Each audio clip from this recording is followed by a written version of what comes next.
नमस्कार, आप सभी का स्वागत है जीएस एकेडमी जोन के एनसीईआरटी के इस साइंस क्लास में, जहां पे हम लोग क्लास 9th का एनसीईआरटी से साइंस पढ़ रहे हैं। इसके पहले बहुत सारे क्लासेस हो चुके हैं और आज हम लोग क्लास 9th का जो साइंस है इसमें चैप्टर नंबर 14 पढ़ने वाले हैं और ये चैप्टर है रोग यानी डिजीज़। मैं आप सभी को पहले बता चुका हूँ, ये जो क्लास में करा रहा हूँ एनसीईआरटी का साइंस या ज्योग्राफी काफ़ी महत्वपूर्ण है, क्योंकि यहाँ से टीआरई थर्ड में 46 से ज़्यादा क्वेश्चन एग्जाम में पूछे जा चुके हैं। तो अगर आप क्लास कर रहे हैं तो साथ साथ नोट्स बनाते चलिए। अगर नहीं बना पा रहे हैं तो आप हमारे यहाँ से नॉमिनल प्राइस में जो है ज्योग्राफी और साइंस का नोट्स बाई कर सकते हैं। और चैनल पर है तो चैनल को सब्सक्राइब कीजिएगा। टेलीग्राम का लिंक वीडियो के डिस्क्रिप्शन में, वहाँ से टेलीग्राम पर ज्वाइन हो जाइए, क्योंकि वहाँ पर भी नोट्स आते रहते हैं। तो चलिए इस चैप्टर को शुरू करते हैं। ये जो चैप्टर है रोग, तो दरअसल देखिए रोग को दो भागों में कैटेगराइज करके पढ़ा जाता है। एक होता है जन्मजात यानी ऐसे रोग जो हमारे जन्म के साथ ही आता है, और दूसरा होता है उपार्जित यानी ऐसे रोग जो जन्म लेने के बाद हमारे शरीर में आ जाता है, उसे उपार्जित रोग कहा जाता है। अब ये जो जन्मजात रोग है, तो जन्मजात रोग को भी दो भागों में बांट कर पढ़ा जाता है। एक होता है अनुवांशिक, मतलब कि ऐसे रोग जो हमारे माता पिता दादा दादी को हुआ है और वही रोग जन्म के साथ हमें भी हो जाए, तो ऐसे रोग अनुवांशिक होता है। एक होता है गैर अनुवांशिक, यानी ऐसे रोग जो हमारे माता पिता दादा दादी को कभी हुआ नहीं है, लेकिन जब हम जन्म लिए तो हमारे साथ वो आ गया, तो ऐसे रोग को गैर अनुवांशिक रोग कहा गया है। दूसरी बात करें उपार्जित रोग में, तो इसे भी दो भागों में बांटा गया है। ऐसे रोग जो एक संक्रामक होते हैं और एक होता है असंक्रामक। ठीक है, तो सबसे पहले हम बात करते हैं संक्रामक रोग के बारे में। तो संक्रामक रोग ये चार तरह के होते हैं। एक होता है जीवाणु से फैलने वाले, जिसमें टिटनेस, हैजा, डिप्थीरिया, काली खांसी, प्लेग, क्षय रोग, टाइफाइड और इसके अलावा कुष्ठ रोग को शामिल किया जाता है। विषाणु से फैलने वाले रोग के बारे में बात करें तो इसमें रेबीज, चेचक, छोटी माता, खसरा, पोलियो, एड्स, ट्रिकोमा, कोरोना और मेनिंजाइटिस को शामिल किया गया है। दूसरी बात हम करें प्रोटोजोआ से फैलने वाले जो रोग हैं, इसमें मलेरिया, पायरिया, पेचिस, कालाजार और निद्रा रोग आते हैं, जबकि अन्य रोगों में फाइलेरिया, डायबिटीज और कैंसर को शामिल किया गया है। अब हम लोग एक एक रोग को जो है टॉपिक वाइज करके पढ़ लेते हैं। सबसे पहले बात करते हैं हम अनुवांशिक रोग के बारे में। तो ध्यान रखिएगा, ये जो अनुवांशिक रोग है इसमें सबसे पहले बात करते हैं रंजकहीनता। रंजकहीनता में क्या होता है कि शरीर में मेलेनिन का निर्माण नहीं हो पाता है, यानी शरीर में जो है मेलेनिन का निर्माण नहीं हो पाता है तथा पूरा शरीर सफ़ेद हो जाता है। देखिए हमारे शरीर का जो रंग का जो निर्धारण है ना जी, ये मेलेनिन के कारण होता है। अगर कोई गोरा है, काला है, सांवला है, तो इसका गोरा, काला, सांवला होने का मेन कारण जो है ये मेलानिन ही होता है, और यही मेलानिन शरीर की जो बॉडी है उसके कलर को निर्धारित करता है। और जिस व्यक्ति में मेलानिन की कमी पाई जाती है या जिसमें मेलानिन का निर्माण नहीं होता है, ऐसे लोग का जो शरीर होता है वो पूरा सफ़ेद हो जाता है। जैसे आपने आसपास किसी न किसी व्यक्ति को अपने लाइफ में तो देखा होगा जिसकी पूरा शरीर उजला होता है, बाल भी उजला, पूरा स्किन उजला, और एकदम देखने पे लगता है जैसा कि अंग्रेज से भी ज़्यादा उजला। और देखते हैं वो लोग धूप में सही से उनको दिखाई नहीं पड़ता है, आंखें लगता है कि हमेशा मूंद के रखते हैं, ठीक ना, और धूप में जाने से थोड़ा सा उनको और ज़्यादा धूप लगता है। तो इस तरह से जो है रंजकहीनता का ये डिजीज़ है, जिससे पूरा शरीर जो है सफ़ेद हो जाता है। ठीक है, दूसरी बात करते हैं वर्णधनता के बारे में, जिसे कलर ब्लाइंडनेस भी कहा जाता है। देखिए ये जो वर्णधनता होता है, कलर ब्लाइंडनेस होता है, इस रोग में रोगी लाल व हरे रंग को विभेद नहीं कर पाता है। मतलब कि जिसके अंदर कलर ब्लाइंडनेस होगा, तो ऐसे आदमी जो कलर ब्लाइंडनेस का शिकार होगा, वे आदमी लाल और हरे रंग में अंतर नहीं कर पाएगा कि कौन लाल रंग है और कौन हरा रंग है। और इस बात को भी ध्यान रखिएगा कि जो वर्णधनता का शिकार रहेगा या जो कलर ब्लाइंडनेस का शिकार रहेगा, इसमें महिला वाहक होती है और पुरुष इसका पीड़ित होता है। मतलब कि इसमें क्या होता है कि यह बीमारी महिलाओं के माध्यम से पुरुषों में ट्रांसफ़र होता है। ठीक है, इस बात को आप ध्यान रखिएगा। ठीक है, बात करते हैं हीमोफीलिया के बारे में, तो इसे शाही रोग कहा जाता है। इसमें रुधिर नहीं जमता है, यानी हमारा जो ब्लड है इसमें ब्लड क्लॉटिंग नहीं होता है, ब्लड जो है उसका क्लॉट नहीं बन पाता है, जम नहीं पाता है, जिससे व्यक्ति की मृत्यु हो जाती है। और इसमें महिला वाहक तथा पुरुष इसकी पीड़ित होता है। आपने एक रानी का नाम सुना होगा, नाम तो हमें याद नहीं आ रहा है। दरअसल ये जो है पहली बार बीमारी एक रानी में देखी गई थी, इंग्लैंड की रानी थी वो, और उसके चलते ये जो है उसके अंदर जो है हीमोफीलिया रोग था। और इसके चलते होता क्या था कि ब्लड का क्लॉटिंग नहीं हो पाता था, और इसी रोग के चलते उसकी पूरी जो फैमिली थी वो ख़त्म हो गई थी। क्योंकि इस रोग में अगर आपके हाथ पैर अगर कहीं से कट जाता है तो समझिए कि ब्लड का क्लॉटिंग होगा नहीं, ब्लड जमेगा ही नहीं, और हमेशा आपके उस कटे जगह से हमेशा आपका ब्लड का रिसाव होता रहेगा, ठीक ना। और इस बीमारी में क्या होता है हीमोफीलिया में, कि इसमें जो है यह बीमारी महिलाओं के द्वारा एक जनरेशन से दूसरी जनरेशन में ट्रांसफ़र होती है, और इसमें पुरुष इसका शिकार हो जाता है, ठीक है ना। इस बात को ध्यान रखिएगा। अब हम बात करते हैं चौथा नंबर जो हमारा अनुवांशिक रोग है, ये है थैलेसीमिया रोग। थैलेसीमिया में दरअसल ध्यान रखिएगा कि आरबीसी में पाई जाने वाली प्रोटीन ग्लोबिन का निर्माण नहीं हो पाता है, और परिणाम स्वरूप आरबीसी के निर्माण में बाधा पहुंचती है, ठीक है। इसे थैलेसीमिया रोग कहा जाता है। इस बात को आप ध्यान रखिएगा कि आरबीसी में पाए जाने वाले जो प्रोटीन है, प्रोटीन ग्लोबिन का निर्माण नहीं हो पाता है, इसके चलते जो है आरबीसी के निर्माण में बाधा पहुंचती है। इसके बाद हम बात करते हैं सिकल सेल एनीमिया। तो ये जो सिकल सेल एनीमिया है ये भी अनुवांशिक रोग है, और आरबीसी ये हांसी आकार का हो जाता है। मतलब कि जो हमारा आरबीसी जो है ये हमारा जो हंसिया होता है इस तरह का ये हमारा ये आरबीसी हो जाता है, हंसिया का तरह का, जिसमें क्या होता है कि ऑक्सीजन की परिवहन क्षमता कम हो जाती है। मतलब कि जो हमारा आरबीसी जो गोल है, ठीक ना, 3 डायमेंशनल जो हमारा आरबीसी है, ये ऐसा नहीं होके बल्कि ये क्या होता है, ये जो है ये हांसिए की तरह रह जाता है। कैसे रहता है, तो ये हांसिए का तरह रह जाता है, और इसी को सिकल सेल एनीमिया कहा जाता है। मतलब इस तरह के कुछ आकार का ये रह जाता है, ठीक है। और जब ये हांसिए का कलर का होता है, हांसी कलर का होता है, तब इसमें ऑक्सीजन की परिवहन करने की जो क्षमता है वह कम हो जाता है, यानी ऑक्सीजन को कम मात्रा में यह परिवहन कर पाता है, ठीक ना। और ये भी कहा है कि यह रोग मलेरिया में लाभप्रद है। ये देखा गया है कि जिस व्यक्ति में सिकल सेल एनीमिया है वो क्या करता है, तो मलेरिया के रोग में क्या है, ये फायदेमंद है, ठीक है। दूसरी बात करें हम डाउन सिंड्रोम के बारे में, तो इसके बारे में भी समझ लेते हैं। अब ध्यान रखना कि डाउन सिंड्रोम 21वें गुणसूत्र की ट्राइसोम 3 हो जाती है। मतलब कि जो 21वें गुणसूत्र है, ठीक है, हमारे जानते हैं कि हमारे अंदर 23 जो है गुणसूत्र पाए जाते हैं, यानी 23 क्रोमोसोम पाए जाते हैं, 23 जोड़ी। तो ये जो 23 जोड़ी क्रोमोसोम हमारे अंदर पाई जाती हैं, तो इसी 23 जोड़ी क्रोमोसोम में 21वें नंबर का जो क्रोमोसोम या जो है गुणसूत्र होता है, तो ये जो 21वें नंबर का जो गुणसूत्र होता है, चूँकि इसमें 2 रहना चाहिए लेकिन ये 3 हो जाता है। तो जब ये 3 हो जाता है तो इसी को डाउन सिंड्रोम कहा जाता है, और इसे मंगोली जड़ता के नाम से भी जाना जाता है। और इसी रोग को, डाउन सिंड्रोम को ही मंगोलिज्म या मंगोली जड़ता के नाम से जाना जाता है।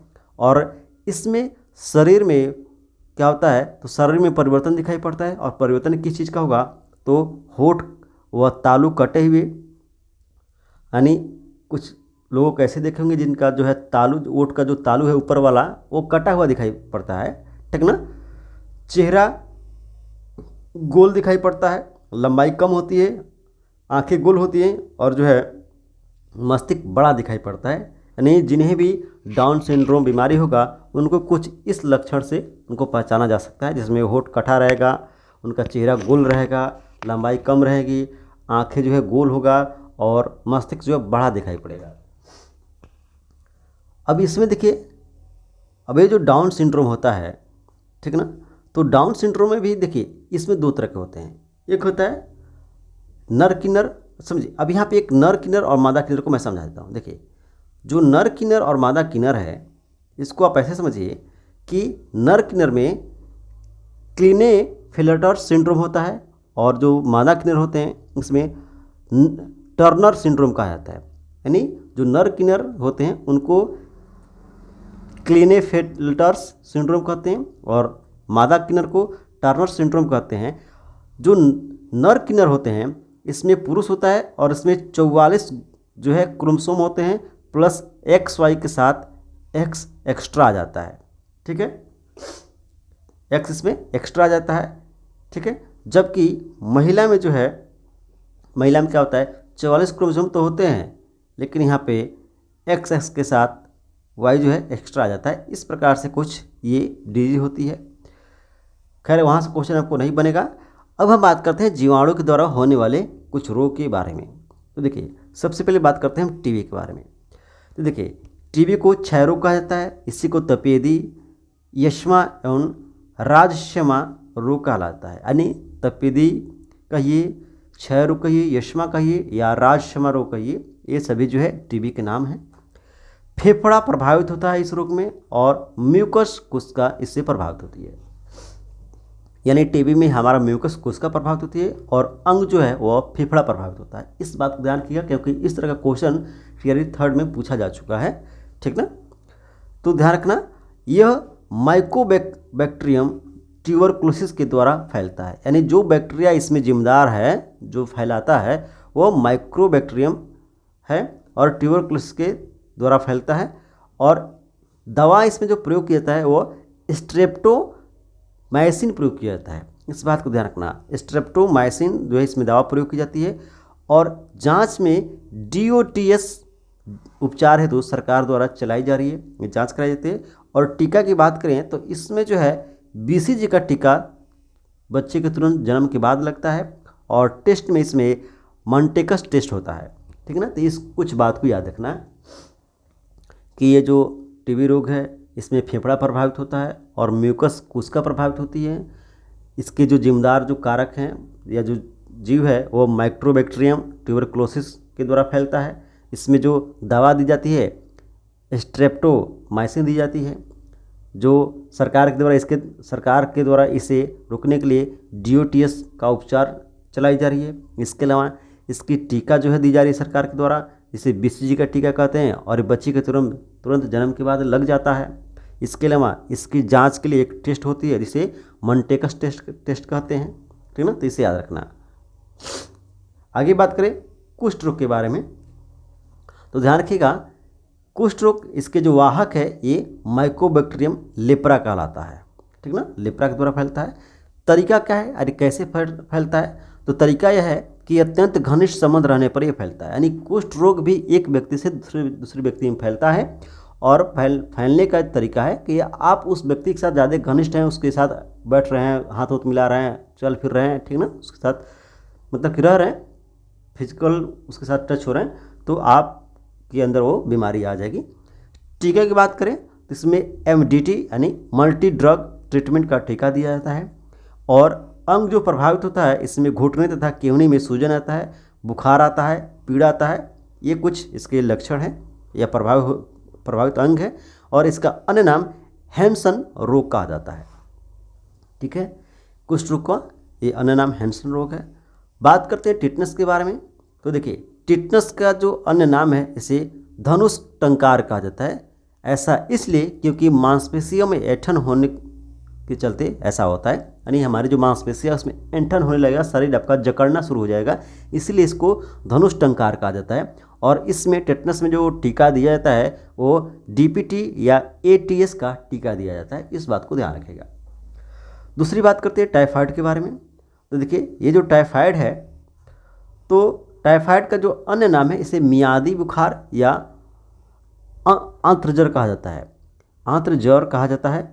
और इसका जो प्रभावित अंग है ये आंत और प्लीहा है। ठीक ना, टाइफाइड में, ठीक ना, ध्यान रखिएगा कि टाइफाइड में कौन सा अंग प्रभावित होता है, तो आंत और प्लीहा ये दोनों प्रभावित होते हैं। इसे मियादी बुखार भी कहा जाता है। और इसमें जो टीका दिया जाता है इसे एंटीबायोटिक की दवा दी जाती है। यानी टाइफाइड में एंटीबायोटिक की दवा दी जाती है, इस बात को ध्यान रखना। और इसमें जो रोग वाहक है ये है सैल्मोना टाइफोजा। ठीक ना, सैल्मोना टाइफोजा इसके रोग वाहक है। जीवाणु से जनित रोग में ही एंटीबायोटिक औषधि दी जाती है। मतलब कि कहने का अर्थ यह है कि जीवाणु से फैलने वाले जितने भी रोग हैं उसी में जो है एंटीबायोटिक औषधि दी जाती है, ठीक ना। और ये भी ध्यान रखिएगा कि इसमें जो टाइफाइड में जो टेस्ट होता है इसमें विडॉल टेस्ट कहा जाता है, यानी विडॉल टेस्ट के माध्यम से टाइफाइड की जांच कर ली जाती है। इस बात को ध्यान रखिएगा। आगे बात करते हैं डिप्थीरिया के बारे में। तो देखिए डिप्थीरिया जो है इसमें प्रभावित अंग गले में एक कृत्रिम झिल्ली का निर्माण हो जाता है और इससे सांस लेने में दिक्कत होने लगती है और इसके लिए जो टीका लगता है डीपीटी का टीका होता है, ठीक है। इस बात को भी ध्यान रखना है।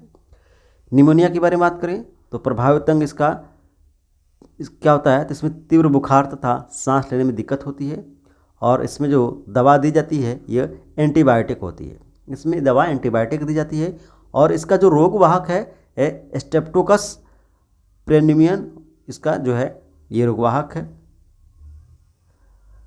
अब हम बात करते हैं काली खांसी के बारे में। तो काली खांसी में इसका जो रोग वाहक है ये है हेमोफिलियस प्यूरिटस और इसका जो टीका है ये डीपीटी का टीका दिया जाता है, बच्चों में दिया जाता है। ध्यान रखिएगा काली खांसी का। प्लेग की बात करें तो इसका जो रोग वाहक है ये बैसिलस पेस्टिस होता है और ये जो बैसिलस पेस्टिस है गिलहरी तथा चूहे में पाया जाता है। देखिए इसे दरअसल पिसूज पढ़ा जाता है, ठीक ना, इसे पिसूज पढ़ा जाता है। अब यहाँ पे ध्यान रखिएगा कि ये जो पिसूज होते हैं दरअसल गिलहरी और चूहे में एक प्रकार के छोटे से कीड़े टाइप के होते हैं, ठीक ना। जैसे पहले लोगों में चिल्लर कुछ हुआ करता था, चिल्लर होता था उनके कपड़े उपड़े में, तो उसी तरह का ये जो चूहे होते हैं, जो गिलहरी होती है, उनके शरीर में ये पिसू हुआ करते हैं और ये पिसू क्या करते हैं, यही प्लेग फैलाते हैं, ठीक ना, ध्यान रखिएगा। चलिए आगे हम बात करते हैं हैजा के बारे में। तो हैजा का जो रोगवाहक है ये विब्रियो कोलेरा है इसका रोगवाहक और इसमें जो प्रभावित अंग है इसमें बड़ी आंत प्रभावित होती है और इसमें रुधिर दाब बढ़ जाता है, यानी हमारे शरीर का जो ब्लड प्रेशर है वह बढ़ जाता है हैजा में। बात करते हैं गुनोरिया और सिफिलिस के बारे में। तो देखिए गुनोरिया और सिफिलिस ये दोनों जो है यौन रोग हैं, ठीक ना, और सेक्सुअल डिजीज है चूँकि, तो इसमें जनन अंग प्रभावित होता है, ठीक ना। और इसका जो कारक है ये है ट्रेपोनेमा पुलिडियम, ठीक है ना। तो ट्रेपोला पुलिडियम इसकी कारक है। अब हम बात करते हैं वायरस से।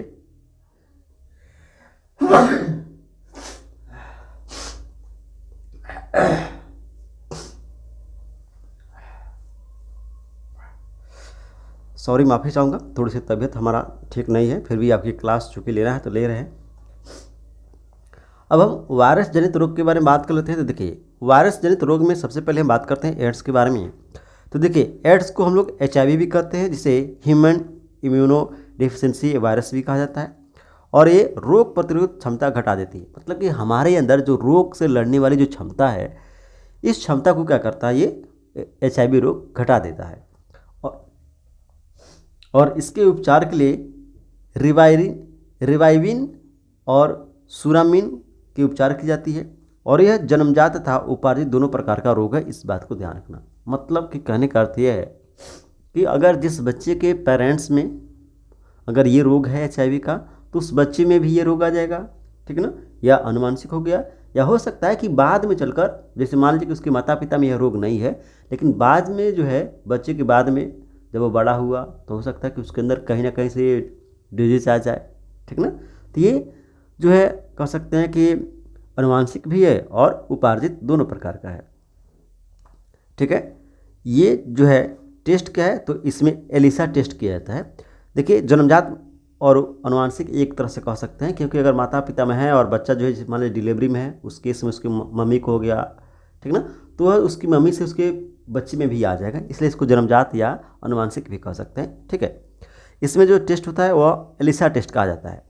अब हम बात करते हैं हाइड्रोफोबिया के बारे में। तो देखिए हाइड्रोफोबिया को अन्य नाम इसका जो है रेबीज वायरस के द्वारा ही फैलता है, या इसका अन्य नाम है रेबीज वायरस, और ये स्ट्रीट वायरस से फैलता है। कौन सा वायरस, तो स्ट्रीट वायरस से फैलता है। इसका जो रोग वाहक है ये कुत्ता, बिल्ली और जो है गीदड़ होते हैं। अगर किसी व्यक्ति को कुत्ता बिल्ली गिद्दड़ काट देते हैं तो भाई आपको जो है रेबीज का टीका लगवाना समझिए कि ज़रूरी ही है, उसे लगवा लीजिए, बेहतर रहेगा, वरना हो सकता है कि आप इस बीमारी का शिकार हो जाएं। इसमें बात करते हैं टीका कौन सा लगाया जाता है, तो इसमें एंटी रेबीज का टीका लगाया जाता है जिसकी खोज लुई पास्चर के द्वारा किया गया था। ठीक है ना। आगे हम बात करते हैं डेंगू के बारे में। तो ध्यान रखिएगा, डेंगू जो है अरबो वायरस द्वारा ये फैलता है और हड्डी बुखार तोड़ इसका नाम है, यानी डेंगू बुखार को ही हड्डी बुखार तोड़ भी कहा जाता है। ठीक है। और ये मादा एडिस इजिप्टाइस जो है मादा मतलब मच्छर के द्वारा ये फैलता है। आगे हम बात करते हैं पोलियो के बारे में। तो ध्यान रखना कि पोलियो जो है ये पोलियो मोलाइटिस नामक वायरस से फैलता है और ये दूषित जल से फैलता है। अगर आप गंदा जल पी रहे हैं तो हो सकता है अगर वहाँ पे मोलाइटिस नामक अगर वायरस उपलब्ध है है तो आपको डिजीज हो जाए पोलियो। लेकिन भारत में चूँकि ये इसका अब ये लगभग ना के बराबर होता है, ठीक ना, लगभग ये ख़त्म हो चुका है भारत में। जो पुराना बीमार लोग हैं वही लोग दिखाई पड़ते हैं, लेकिन नया डिजीज अभी नहीं आता है। बात करते हैं चेचक के बारे में। तो इसे स्मॉल पॉक्स भी कहा जाता है और वेरियोला वायरस के द्वारा फैलता है और चेचक का टीका भी लगाया जाता है। ठीक है, इस बात को ध्यान रखना। छोटी माता और चेचक दोनों अंतर है। तो छोटी माता के बारे में बात कर लेते हैं। तो छोटी माता जो है इसमें भी वेरिसिला वायरस इसमें जिम्मेदार होता है इसके लिए, और चेचक का टीका एडवर्ड जेनर के द्वारा खोजा गया था। अब हम बात करते हैं इन्फ्लुएंजा के बारे में। तो ध्यान रखिएगा कि इन्फ्लुएंजा जो है ये आर्थिमिक्सो वायरस के द्वारा फैलता है और बुखार के साथ शरीर में दर्द होता है। ठीक है। जुकाम में आप जानते हैं राइनो वायरस द्वारा ये होता है जुकाम, और चूँकि अभी भी हम इसके ग्रसित हैं। ठीक है। देखिए अगला जो है ये पीलिया है, जिसे हेपेटाइटिस भी कहा जाता है। ये जल से फैलता है और लीवर में फैलता है। ध्यान रखना, लीवर में ये पीलिया रोग फैलता है। ठीक है। आगे हम बात करते हैं स्वाइन फ्लू या और बर्ड फ्लू के बारे में। तो देखिए स्वाइन फ्लू सुअर से मानव में फैलता है। स्वाइन फ्लू सुअर से मानव में फैलता है और बर्ड फ्लू पक्षी से मानव में फैलता है। जंतु से मानव में फैलने वाले रोग जूनेटिक बीमारी कहलाते हैं। इस बात को ध्यान रखना, यानी जंतु से अगर मानव में कोई रोग फैल रहा है तब उसे हम लोग जूनेटिक बीमारी कहते हैं। इस बात को आप ध्यान रखिएगा। अब हम बात कर लेते हैं कवक जनित रोग के बारे में। तो देखिए दमा है ये कवक जनित रोग है। फेफड़े से स्पार्लिस ये फ्यूमिगेटस जो है नामक कवक से जीवाणु जाल बना देते हैं। ठीक है ना, जिसे दमा रोग कहते हैं। अब गंजापन के बारे में देखा जाए तो देखिए ये टीनिया केप्टिस नामक कवक के द्वारा गंजापन रोग फैलता है और इसमें बाल चूँकि झड़ना शुरू हो जाते हैं। ठीक है। दांत जो है, दांत खाज खुजली आप जानते हैं। तो दांत जो है ये ट्राइकोफाइटाइन जो है कवक के द्वारा फैलता है और त्वचा के अंदर जाल बन जाता है और इसे रिंग जैसा होता है, ये मतलब इस तरह से रिंग जैसा ये फैलता है। ठीक है। खाज के बारे में बात करें तो एकेरस स्केबिज नामक कवक के द्वारा ये फैलता है। और एथलीट फुट में क्या होता है कि ट्राइकोफाइटोन नामक कवक से ये एथलीट फुट होता है और इसमें जो पैर होता है वो मोटा जो है हाथी के पाँव की तरह दिखाई पड़ता है, जिसे हाथी पाँव भी कहा जाता है। अब हम बात करते हैं प्रोटोजुआ जनित रोग के बारे में। तो देखिए प्रोटोजुआ जनित रोग में सबसे पहले बात करते हैं मलेरिया के बारे में। तो इसमें जो है प्लाज्मोडियम नामक प्रोटोजुआ इसके लिए जिम्मेदार है और एक प्रकार का मादा एनफ्लिज मच्छर के काटने से ये फैलता है। प्रभावित अंग जो है आरबीसी और लीवर और तिल्ली होती है। और बात करते हैं उपचार हेतु, तो इसमें कुनैन का दवा दिया जाता है। इस बात को ध्यान रखिएगा। ये भी ध्यान रखिएगा कि अभी हमने पीलिया के बारे में पढ़ा है। तो पीलिया रोग से कौन सा अंग प्रभावित होता है, यह क्वेश्चन टीआरई 3rd का क्वेश्चन बन चुका है और मैंने इसको ऑलरेडी पीलिया रोग को पढ़ा दिया है यहाँ पे। देखिए पायरिया के बारे में बात करते हैं। तो पायरिया जो रोग है इसमें एंटी अमीबा जिंजिविलिस नामक प्रोटोजुआ जिम्मेदार होता है और मसूड़ों से पस निकलने लगता है। ठीक है ना। और विटामिन सी इसमें खाना जरूरी होता है, मतलब कि जो भी विटामिन सी के जो सोर्स हैं उससे अगर आप अच्छे से खाते हैं तो जो पायरिया नामक रोग है वो ख़त्म हो जाएगा। दूसरी बात करते हैं निद्रा रोग के बारे में। तो देखिए निद्रा रोग जो है ट्रिप्नोसोमा नामक प्रोटोजुआ इसके लिए जिम्मेदार है और इसमें जो है ट्राइपोसोमा जो है सीसी मक्खी इसके लिए वाहक है, ठीक है ना। और निद्रा रोग में व्यक्ति को बहुत ज़्यादा नींद आती है। दूसरी बारे में बात करते हैं पेचिस है, और पेचिस जो है ये एंटी अमीबा हिस्टोलिका द्वारा फैलता है और एक बड़ी आंत इसमें प्रभावित होती है, इस बात को ध्यान रखना। और जिस व्यक्ति को पेचिस बीमारी हो जाएगा उसे बार बार जो है आपको लेटरिन जाना पड़ेगा, ठीक है ना। अब हम बात कर लेते हैं चैप्टर नंबर 15 के बारे में, जहाँ पे प्राकृतिक संपदा अध्याय को पढ़ने वाले हैं। अब देखिए, अब सबसे पहले बात करते हैं जीवमंडल या जैवमंडल को। तो जीवमंडल या जैवमंडल में वायुमंडल, जलमंडल और स्थलमंडल को सम्मिलित किया जाता है, यानी ये तीनों जो है सम्मिलित रूप से वायुमंडल, जलमंडल और स्थलमंडल तीनों जो है सम्मिलित रूप से जीवमंडल या जैवमंडल कहलाते हैं। वायु की बात करें तो वायु समांगी मिश्रण है और इसमें ऑक्सीजन 21%, नाइट्रोजन 78% और कार्बन डाइऑक्साइड 0.03% होते हैं। शुक्र तथा मंगल पर 90 से 97% कार्बन डाइऑक्साइड पाया जाता है। आप अनुमान लगा सकते हैं कि वहाँ पे गर्मी कितनी होगी। चंद्रमा का तापमान जो है -190 डिग्री सेल्सियस से लेकर 110 डिग्री सेल्सियस तक होता है। सभी कोशिकीय प्रक्रिया जल के माध्यम से होता है, यानी कहने का मतलब कि जो भी कोशिकीय प्रक्रिया होती हैं वे सभी जल के माध्यम से ही होता है। मृदा का निर्माण सूर्य, जल, वायु, जीव के द्वारा होता है। मतलब कि हमारी जो मृदा है इसका निर्माण सूर्य, जल, वायु, जीव के द्वारा ही होता है। इनके बिना मृदा का निर्माण नहीं होगा, क्योंकि सूर्य जब तेज धूप में सूर्य निकलता है तो उससे बहुत सारे जो चट्टानें होती है उसमें क्रैक आता है। फिर जो है क्रैक आने के बाद जो हवा होती है और जो आपका पानी होती है, जल होती है, ये सभी उसमें बार बार घर्षण करते हैं और उसमें फिर घिसाव पिटाव टूट फूट होता है, फिर मृदा का निर्माण होता है। इस बात को आप अच्छी तरह से समझते हैं। बात करते हैं नाइट्रोजन फिक्सेशन में। तो देखिए, नाइट्रोजन फिक्सेशन की जो क्रिया है इसमें राइजोबियम और एक्टोबैक्टर, इसके अलावा क्लास्ट्रीडियम नामक जो जीवाणु होते हैं इनके द्वारा ये नाइट्रोफिक्सेशन यानी नाइट्रोजन का स्थानीकरण किया जाता है। इस बात को ध्यान रखना। बहुत सारे लोग केवल राइजोबियम को ही जानते हैं, लेकिन आपको ये तीनों याद रखना है कि राइजोबियम, इसके अलावा एक्टोबैक्टर और क्लास्ट्रीडियम, ये तीनों जिम्मेदार होते हैं। अब यहाँ पे हम ओजोन के बारे में जान लेते हैं कि जो ओजोन गैस है यह O3 इनका, इसमें ऑक्सीजन के 3 मॉलिक्यूल होते हैं तब ये ओजोन गैस बनता है। और ये जो ओजोन गैस है ये जो है क्षोभ मंडल और समताप मंडल दोनों पाए जाते हैं। इसी क्वेश्चन को मैंने अपने YouTube पर पोल पे डाला था, तो मैक्सिमम लोग जो है कह रहे थे कि सर ये तो आपने गलत बता दिया। तो गलत नहीं बताया था। देखिए, जो ओजोन गैस है ये क्षोभ मंडल में 10% इसके परत आते हैं, जबकि समताप मंडल में 90% परत जो है ओजोन गैस के ये समताप मंडल में पाए जाते हैं। इसीलिए मैंने वहाँ पर डाला था कि जो ओजोन गैस है ये क्षोभ मंडल और समताप मंडल दोनों में पाए जाते हैं। बस फर्क ये है कि क्षोभ मंडल में ओजोन गैस मात्र 10% मिलता है और समताप मंडल में ये 90% होते हैं। ठीक है। अब ये देखिए, जो ओजोन गैस है इसे हम लोग डाप्सन में मापते हैं और इसके लिए CFC गैस जिम्मेदार है। CFC के द्वारा ही ओजोन गैस का क्षरण होता है या ओजोन परत का क्षरण होता है।